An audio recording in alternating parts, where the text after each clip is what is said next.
Kepala Badan Pembinaan Ideologi Pancasila (BPIP) Yudian Wahyudi buka suara soal pelepasan hijab sejumlah anggota Paskibraka 2024. Menurutnya hal tersebut bertujuan untuk mengangkat nilai-nilai keseragaman dalam pengibaran bendera. Saat ditemui di KN pada Rabu 14 Agustus, Yudi menyinggung surat edaran Deputi Diklat nomor 1 tahun 2024. Dalam surat edaran tersebut tidak terdapat pilihan berpakaian hijab bagi anggota Paskibraka yang menggunakan hijab.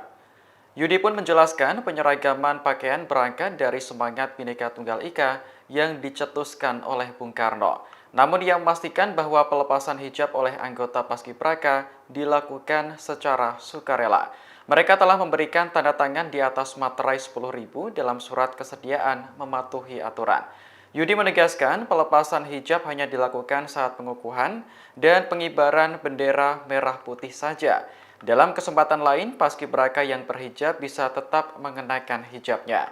Yudi menambahkan BPIP menghormati hak kebebasan penggunaan hijab tersebut.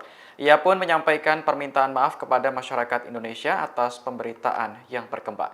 Download Tribun X sekarang, menghadirkan lokal menjadi Indonesia.